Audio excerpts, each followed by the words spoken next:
intellectual property law, trust law maybe. So these people scatter unjust enrichment all over the place. And in between those explanations, everything is unjust enrichment, one common principle, and there's nothing in common at all, are the in-betweens. The acknowledgement that there are different types of restitution claims. Some of these may belong to other areas of law, or at least deserve their own rules. There is a core of restitution cases which are based on unjust enrichment as an autonomous area of law. And anybody who wishes to legislate, anybody who wishes to adjudicate, and also anybody who writes a thesis on this subject should have some kind of an idea how to address this most fundamental issue of classification. And I will now in the following try to sketch the position of mostly English, French, and German law. I'll throw in a bit others just for good.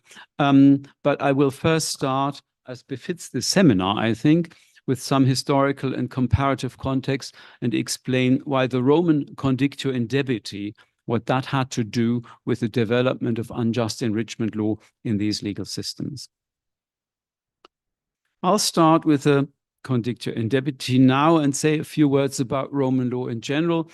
Roman law cannot serve as a role model for unjust enrichment because it did not have anything like a coherent set of rules, a coherent law of unjust enrichment. But it did have those condictiones actions which can be used to enforce an obligation, perhaps to pay a sum of money, perhaps to return an object, such as a horse, which the defendant has received from the claimant.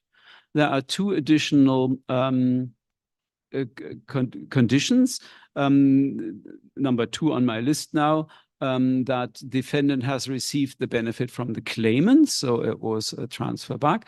Claimant did not owe the benefit to the defendant, and claimant was laboring under an error, some kind of a mistake when transferring the benefit. And out of the 5 situations of unjust enrichment which I presented, the condictio in debiti easily covers none 1, 1, and 2. It could overlap partially with number 3, more difficult. Number 4, yes, perhaps. Number 5, no. We can find a modern rendition of the condictio in debiti, in fact, in Article 1895 of the Spanish Código Civil, shows great resemblance to the condictio in debiti. I'm sure that is not a coincidence. English, French, and German law have also been influenced by the condictio ways. And yeah, I did it. Here we are. We start with English law. English law was influenced by Roman law, although less so than German or French law. We begin here with Henry de Bracton's important 13th century compilation of the common law, and that briefly mentions the condictio in debiti without any further detail. And then the condictio in debiti, or let's say unjust enrichment, resurfaced in the 18th century under Lord Mansfield, who formulated a broad action for money had and received in a landmark case called Moses and McFarlane, in which he refers broadly to Roman law. In Lord Mansfield's view, payments, we talk about payments, could generally be recovered, quote, which ex equo et bono the defendant ought to refund, unquote. So whenever equity or good faith would require repayment, that is a very vague general clause, but Lord Mansfield added a negative list, situations when you cannot require restitution, if the payment was made in honor, or if the claim was time barred out of time, then you could not get it back. There was also a positive list where recovery should be allowed, and one of these was when the money had been paid under a mistake. Here we go back to the condictio in debiti.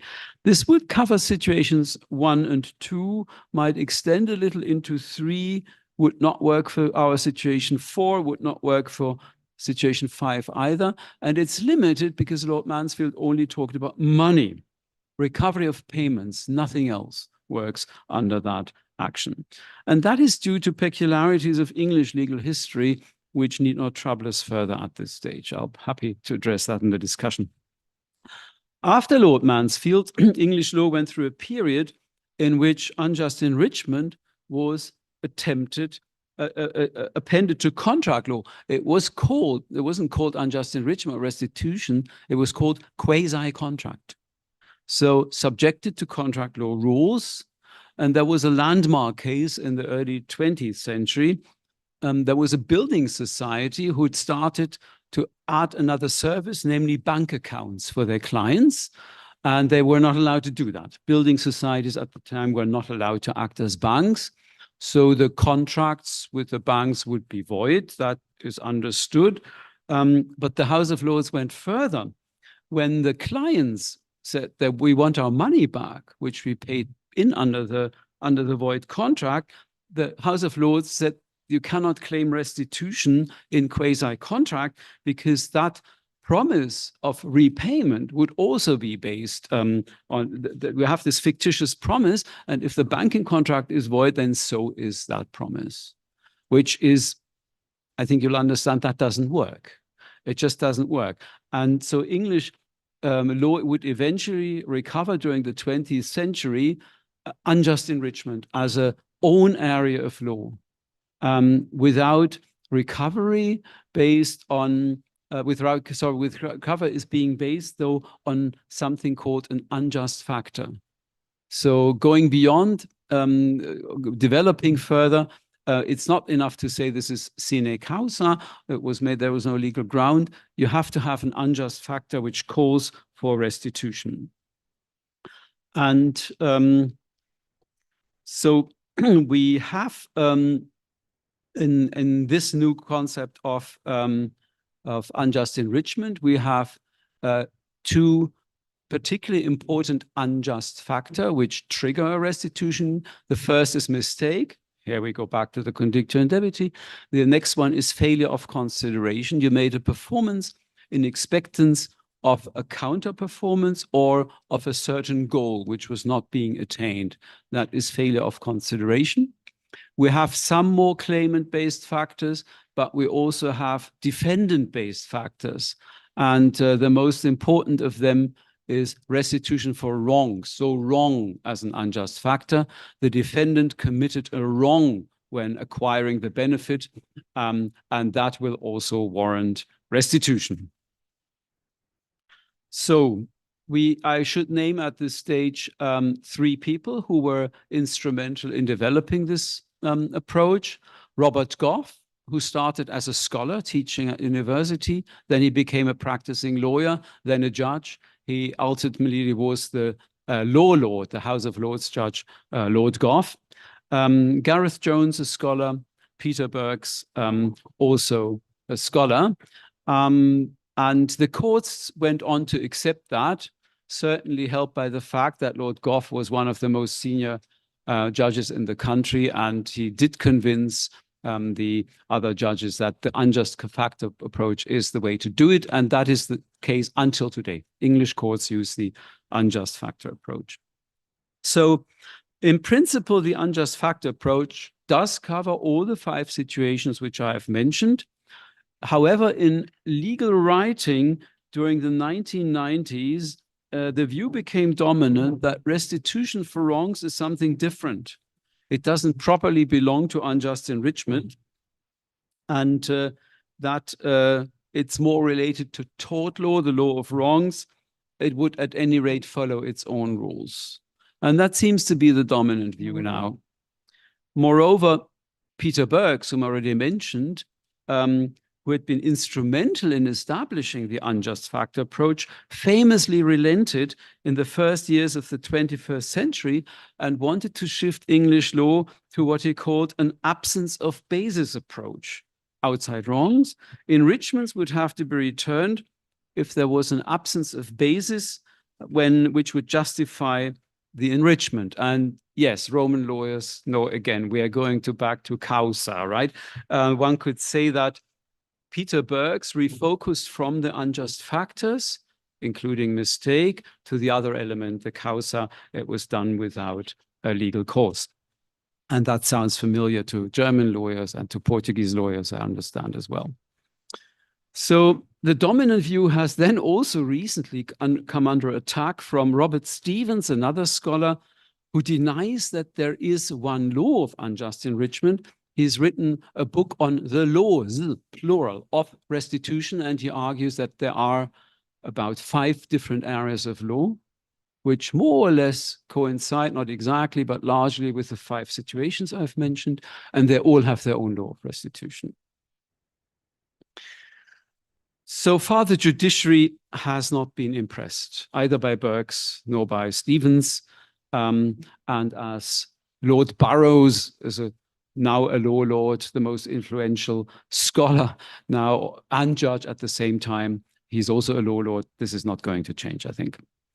So you will ask me, why do I present you English law? Because it's also confusing over the time. Well, we can not take that one clear message, but it can certainly serve English law as a testing ground for all kinds of classifications of unjust enrichment, and it can also show the respective deficiencies and merits.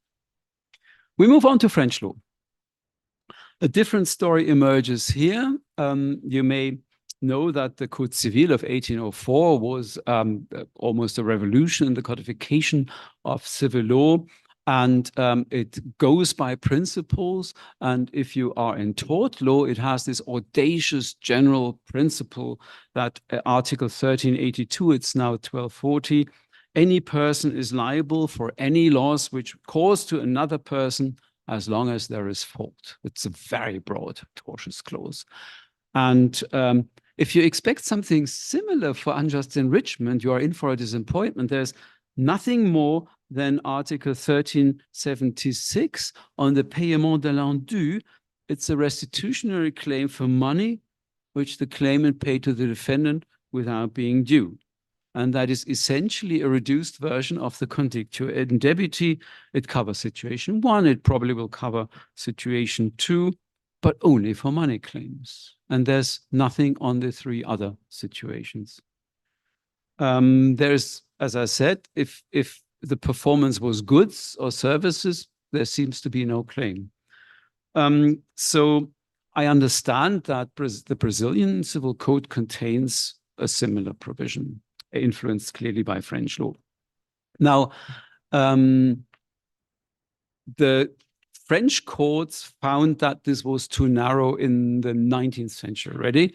The Cour de Cassation, the highest French court in 1892, developed beyond that statutory provision a general enrichment claim in the Boudier case. What happened in Boudier? In Boudier, the claimant had sold manure worth 324 francs to a farmer who then became bankrupt, but after having put the manure on the field. Boudier sought to recover the unpaid bill from the owner of the farmland. The owner had already terminated the lease over outstanding debts of 15,000 French francs. And by allowing Boudier's claim against the farmer as a claim de in reimverso, the Cour de Cassation effectively shifted Boudier's contractual insolvency risk onto the owner, who just had another debt from that tenant who wasn't paying. Now, this is a situation 4 case. Somebody improved somebody else's property, although not directly. So it was actually the farmer who improved by putting on the manure. But it was seen by the French courts as a general principle of unjust enrichment, wide enough to cover all of our 5 situations, at least theoretically. And it then turned out that it was too general. It needed to be hedged. And I think it would be safe to say, French lawyers may tell you something different, but I think the case would not be decided the same today, this day. The Boudier, the merchant who sold the manure, would not be able to recover from the landlord. The reformed French law of obligations, as enacted in October 2016, has hardly modified its provisions on the paiement de l'indu. It's now been in 1301, para 2, it's got a new number, but it's added a new 1303 on l'enrichissement injustifié, the unjustified enrichment, for situations covered which are covered neither by the Article 13.12 nor by negocium gestio, meaning everything else. Under this provision, an enrichment must be returned to the person at whose expense it was made if the enrichment has neither fulfilled an obligation nor was meant as a gratuitous benefit. So if mistake is seen as the alternative to gift, the new Article 1303 can be understood as a wide version of the condictio in debiti. It is hedged in three ways, though. If there is a difference between the amount of the enrichment and the disenrichment, the claimant only gets the lesser amount. Then there is no restitution at all if the disenriched party intended to make a profit with the enrichment. And courts can at any rate reduce the claim if the disenriched party was somehow at fault. And by this, a limited amount of restitution can become available for situations 1 and 5. 1, when it's not payments, and 2, when it's not payments, and the others as well. We have to wait probably how it develops, but my suspicion is that these limitations, which were necessary to restrict the generality of the Boudier judgment, may be overdone for situations 1 and 2 in particular. But time will tell. German law.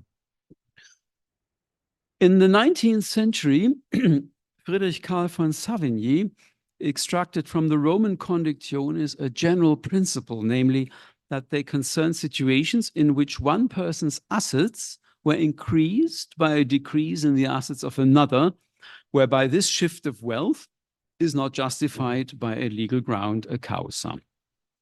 Savigny thus goes further than the condictio in debiti by formulating a common denominator for a variety of different situations.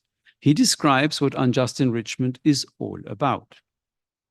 For German lawyers today, however, this is not just a description of an area of law, but it rather defines who is entitled to restitution. And on 1 January 1900, the German Civil Code entered into force, and it contained a general unjustified enrichment clause. It was garnished by a number of surviving Roman law-based specific enrichment regulations. I will not mention those further. They're a nuisance anyway. The general clause reads like this in my translation: a person who obtains something by performance by another person, or in another way, at the expense of this person, without legal cause, is bound to give it up to him. The condictio in debitis requirement of an error is transformed into a defense in section 1814. If a transfer was made in the knowledge that there was no obligation, then no claim will lie in unjust enrichment. While performance-based enrichment covers situations 1 and 2, the added or in another way can deal with the other situations. It soon turned out that this provision would require some more developing and refinement. And then when German courts and academics attempted to control the restitutionary liability under new general clause, in 812, this initially neglected a little bit of the wording, namely the division between performance in another way, and instead resorted to a new requirement, which actually is not in there at all, namely that the shift of wealth must be direct. So you can recover in all these situations. We don't worry whether it's performance or non-performance, but the shift must be direct. The great comparative scholar Dawson called that ingenious. But, well, we'll see. Restitution was allowed if there was this direct shift of wealth from the claimant of the defendant, regardless of whether it was the claimant who gave or the defendant who took. And that made the general clause even more general, and might as well have read, whoever obtains something directly at the expense of another without a legal ground must give it up. And that is incidentally comes quite close to the wording of the Swiss general clause on unjustified enrichment in Article 32, para 1, Obligationenrecht. This was, however, bought at the expense of precision and certainty, and equitable considerations had to play a greater role in defining the boundaries of unjustified enrichment and required very awkward constructions. So we have an indirect, direct bestowal of wealth. We have these fantastic formulations, which you think, okay, it doesn't work. Directness doesn't work. So in German law, this is perceived as unsatisfactory. I should add, though, that Canadian law of unjust enrichment, I think across all of our situations, calls for the general reversal of an enrichment which the defendant made at the expense of the claimant if there is no, quote, juristic reason, unquote, to support the shift of wealth. But that has also been much criticized by some scholars, at least. Right, so what happens? I forgot those slides, but I've mentioned everything which is in them already. Brief look, and then we move on. Comes now the Leistungskondition. It comes in as a cornerstone of a new taxonomy of unjust enrichment, which was developed by two scholars, Walter Wilburg, an Austrian scholar, and Ernst von Kemmerer, a German scholar, and it was adopted by the German courts in 1963. And performance is the key word, performance in German, Leistung. It is understood as the intentional shift of assets from one person to another, while the person who shifts has a particular obligation in mind, which then doesn't exist. And if the obligation exists, it does provide the causa, so the person can keep it. If that obligation does not exist, 812, first alternative, performance-based restitution will come in. And this covers very neatly situations 1 and 2. It may cover the odd case of situation 3, which is not really needed in German law. I'll come back to that. It will not work for situations 4 or 5. A second element of the Leistungskondition is that is unknown to the conductor and debitee is performance-based restitution will take precedence over unjustified enrichment, other unjustified enrichment claims. You're on performance, the other conditiones will not work, in principle. And a third and related very powerful element of Leistungskondition is particularly useful in situations involving 3 or even more parties.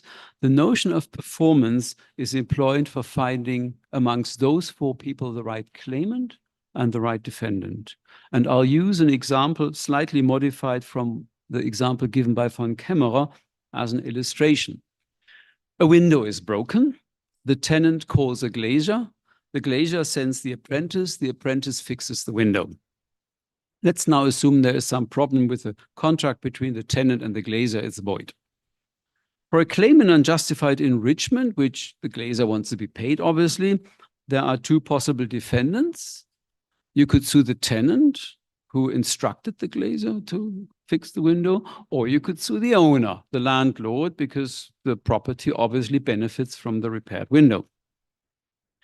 There are also 2 possible claimants. It's not just the glazier who could claim, it's also the apprentice, because the apprentice actually fixed the window. So how do we sort this out, these 4 possible claims? Well, we use performance. A performance analysis connects the tenant as the defendant of a claim with the glazier as the claimant of the claim. The glazier was using the apprentice to discharge his obligation towards the tenant. The tenant had nothing to do with the owner. The owner was not involved in any obligation with the glazier. The apprentice who was doing the work was performing his obligation towards the glazier, not towards the tenant. So you see how Leistung, performance, is being used to identify the right parties. And that excludes and wants to exclude leapfrogging along a chain of contracts. It actually wants to prevent boudier, more or less. It wants to prevent shifting insolvency risks. If the tenant becomes insolvent, that is the glazier's problem. He cannot go to the landlord. If the glazier becomes insolvent, the apprentice cannot turn towards the tenant or the landlord. And the second function is it also preserves all defenses of all contracts. So leapfrogging, jumping over contract chains is precluded by the Leistungskondition. I would argue from a comparative perspective that the Leistungskondition has managed to define the largest group of unjust enrichment cases which can be subjected to a coherent and workable set of rules. It reduces frictions with other areas of law because it lets the other areas of law whether there was define whether there was a legal ground, a causa for the shift of wealth. And it provides a restitutionary remedy not just for failed contracts. It brings in tort law, family law, inheritance law, all other areas law, public law, no problem. All these can create obligations for the test whether the shift of wealth was supported by a legal ground. Is that all? No, it is not all. We now look at situation 5, restitution for wrongs. And here we come to the Eingriffskondition, Eingriff, encroachment, violation, if you want. This is the most important one of 3 other way conditiones, which von Kemmerer and Wilbock developed. I will not even bother to mention the 2 others. They relate to peculiarities of German law, which are, from a comparative perspective, not that interesting. But the Eingriffskondition is.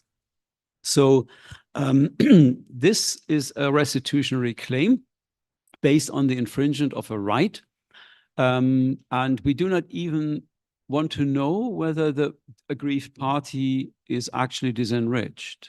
There's a very instructive 19th century, late 19th century German case, thus before the civil code was enacted, where the author of a song had copyright in the song, obviously, and this was violated by a company which produced a set of mechanical tools which would reproduce those songs. And these were so popular that the song became really popular, and the author of the song made a lot of money out of this violation, but he could still recover for the violation of his right as an author under the Eingriffskondition. So no check whether there is any actually decrease in assets in the Eingriffskondition. Violation of right is enough, and an enrichment made on the other hand. So that is the important point. How do we distinguish the wrongs? Is any wrong capable of leading to a restitutionary claim? Peter Berks, for English law, gave the example of I'm shopping in a supermarket and all of a sudden I'm struck by a cascade of 2 highly piled goods which fall down on me and I'm injured. And I go to court and say, by using this policy in 120 stores, the company has saved £1 million and I want these now. And then Berg said, well, this wrong is not an anti-enrichment wrong, right? And not too far away, well, Berg's new German law is the doctrine of attribution, Lehre vom Zuweisungsgehalt, developed by Wilbock and von Kemmerer again. A violation entitles to restitution if the violated right is given to the owner so they can reap the profits. That's fairly general, property law, intellectual property law. But you can think about privacy, maybe, yes. Right to one's own picture, not a copyright question, but you take a photograph of me and make millions of that on YouTube. Very unlikely, but just assume that. Trade law violations, maybe not. So this is a test which you can use. What about then situations 3 and 4 in German law? Well, there are actually very, very few cases of situation 3 in German law. I pay somebody else's debt and now I want to recover from the person who actually owed the debt, the debtor. And in most cases where I pay somebody else's debt, there is something called a cessio legis, a legal assignment in operation, certainly operates for joint debtors. If we both own that debt, then I can recover my part, the part which the other person owed under a cessio legis. If an insurance company pays, they can recover from the debtor. Yeah, so you know that. And English law doesn't have it. So this is why they have to do a lot via unjust enrichment, where in German law, these situations are usually not really unjust enrichment. There may be the remaining situation when you need to cover it. And then you can use the Leistungskondition probably. And nearly all improvements on somebody else's property are in German law not covered by unjust enrichment, but by property law. There are specific property laws. If you are the possessor and somebody else is the owner and you do something for the property, can you then recover? And so on. There are rules in that. So, okay, I've strained your patience for quite some time. Let's try to draw some conclusions. What can we learn from this comparative review of classification on just enrichment claims for the present reform of Brazilian law, maybe, or in general? As to the reform of Brazilian law, I have to leave this to your judgment for the obvious reasons that A, I'm not familiar with Brazilian law, and B, I do not speak Portuguese, unfortunately. My suspicion is, though, that the Brazilian copy of the original French Code Civil provision on the paiement de l'endu is as incomplete and insufficient as was the original. And that the legislator, if it leaves it like that, leaves it to the judges to create their own law or continue with their own law. And then this is an area of law which is outside of the, not really regulated in the civil code. Second, my impression is that in a modern classification of unjust enrichment claims, it does not really make sense to have separate rules for payment or for delivery of goods, for instance. As the question is not, are there different rules on when these must be returned? The difference is, can these be returned? And goods can be returned normally. If they cannot be returned, they've been damaged or they have been destroyed. If you talk about services which cannot be returned, evidently, then you have the discussion, obviously, are they replaced by a payment in money and how do you calculate that?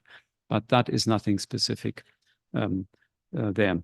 And so that would be my second rule. The third lesson is beware general clauses which try to cover everything. They will not work. It's been tried a few times. Boudier was the judges trying to establish a rule where the Code Civil had provided too little. The original interpretation of the German Civil Code with a directness shift didn't work. I would also say that Peter Bergs, whom I worked with and whom I admire, one of the greatest minds I've ever encountered, but his absence of basis approach, in my view, is also too general. It doesn't work. Clear rules will increasingly be replaced by good faith and equity considerations, or you will need those awkward constructions which somehow try to keep in line, but they don't really work. But I would also say, conversely, the fourth lesson is if you, like my dear colleague and friend Robert Stevens, try to dissect this into 5 different areas of law, it is going to cause more problem than it solves. You can overdo that. How do these 5 areas of law relate to each other if you don't have a set of rules of that? That is one of the strengths of the Leistungskondition. It manages to coordinate potentially competing and conflicting claims between 3 or more parties, which would otherwise be left to 5 different areas of law. Sorry. Fifth message I would suggest is, yes, enrichments gained by violations of another party's right are somewhat different from performance-made enrichments. Either they belong to a different area of law, that is the position of modern English law, or preferably, alternatively, it's a distinct area of unjust enrichment law. That is what German law does with the Eingriffskondition. Sixth, if there is one particularly stark warning I would issue is the experience, the English experience shows is do not reclassify unjust enrichment as contract law. All of it, all of the situations 1 and 2 at least. That would mean that if you make a performance on what you think is a valid obligation in tort law or in family law or in inheritance law or even in unjust enrichment law, how do you deal with those? Either you subject those to contract law rules where there is no contract, or do we create separate unjust enrichment areas law? So we have an unjust enrichment in tort, we have an unjust enrichment in family law, and we have an unjust enrichment law. I could easily imagine that. Let's say that a friend mistakenly instructs his bank to transfer money to me and then tells me about it, and I immediately transfer what I think I'm transferring the money back. And then I discover later that the money never arrived. Do I have a claim? And in which area of law? In contract law? Probably not. Now, if I look at those 6 lessons, I would say that, or conclusions, these are my own. You can have your own views, obviously. From the legal systems which I've looked at, I think that both modern German and modern English law, as currently practiced by the courts, largely take those 6 lessons on board.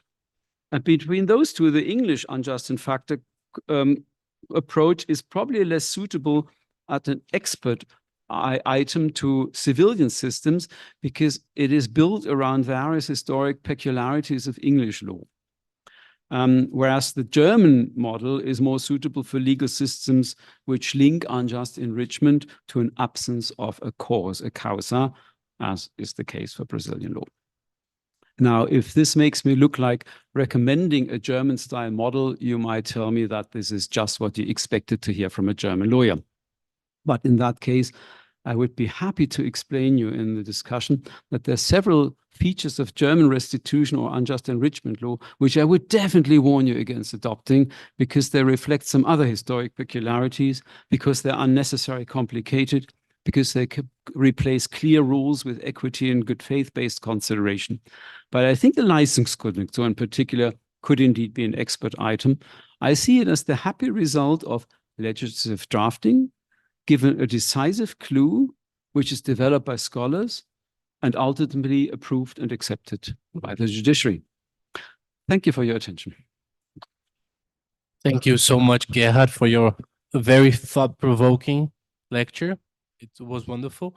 Before we take questions from the audience, I must thank Professor Fernando Scaffi, Professor Nestor Duarte, and Professor Bernardo de Moraes for allowing us to do this whole thing and making sure you came today and letting us learn from such a great comparative lawyer, one that has been into the highest circles and the best academic places one could be at. So thank you so much. And now we'll take questions from the audience. Please just raise your hand and we'll be happy to hear from you. And yes, please. Yeah, it's a very tricky question, and the German courts will not help you a lot because they muddle it up a lot. And there is an ongoing debate about that. Their books have been written about that. So yes, that is a wonderful question, which is very difficult to answer. Having said this, damages are, of course, measure loss. And many violations of rights, although not all of them, will entitle you to loss. The Wilburg von Kemmer taxon in the Eingriffskondition is simply telling us, yes, there can be restitution for the violation of the right, but that just don't think because the right was violated, it automatically means you will get restitution. And then they use the attribution doctrine to find out which of those rights entitle to restitution, which do not. One question which the von Kemmerer Wilburg doctrine of attribution does not solve is the measure of restitution. So in the intellectual property violation, what do you get? Do you get the license fee? Do you get the entire profit? Are there situations where you get the one? Are there others where you get the other? So these are questions which scholars are at the moment working on, and many have contributed, and there are many theories about that, which I don't even try to summarize here now, but you've poked at an area here which is still somewhat under development. Yeah, it's a follow-up question. I do not assume that everybody here speaks German as brilliantly as you do, on how do the assessment of the enrichment in the case of encroachment Eingriffskondition. And the German law is a little complicated here. I've deliberately not included that, although it would be a wonderful topic because I thought I'd be here for an hour and a half at least and bore you stiff. In principle, German law starts with the initial enrichment, so what you gained, and that is the same rule which theoretically applies to all Konditionen, is particularly relevant for the Eingriffskondition. Then if the enrichment fades and it becomes lower, the loss, Wegfall der Bereicherung, change of position in English law is allowed as a defense, but only if you are bona fide. So if you were encroaching on somebody else's property consciously, then obviously not. You're not allowed to rely on that. And the one question which is still not be solved completely is, by the code itself, is, okay, you make this gain and then you invest it fabulously in futures and quadruple it, or you buy a lottery ticket and do you get that? German law is much against that, whereas English law makes it dependent on whether there is a trust. Another pretty complicated question, but certainly well worth looking into. It's an important area also of unjust enrichment. Okay, first read a book which is not about unjust enrichment. Read a bit about comparative methodology, so you know what you're getting into. The best book, I think, on the market at the moment is Jaakko Husa. It's a Finnish name, Husa, Husa, H-U-S-A, A New Introduction to Comparative Law. Then you'll have an idea how comparative law functions.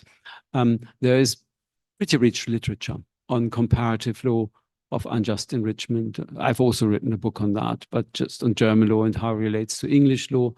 I could give you some more detail, but you would not be lacking a lot. Well, if you read German, there is a fantastic two-volume book out there, but by Peter Schlechtrim. There was the attempt in Europe to codify, well, a scholarly project to present a European civil code of sorts, and it has a chapter on just enrichment with a very long commentary. Then I think these would be the things which come to my mind first. The classic Introduction to Comparative Law by Zweigert and Kurtz, which has helpfully been translated in many languages, has also a section on just enrichment, but it was last updated 1996 or so.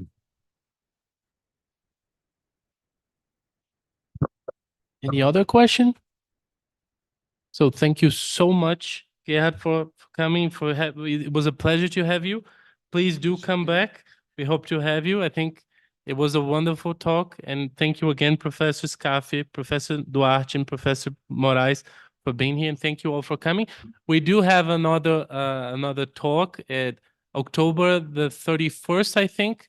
So I do hope to see you all here. Thank you so much for coming.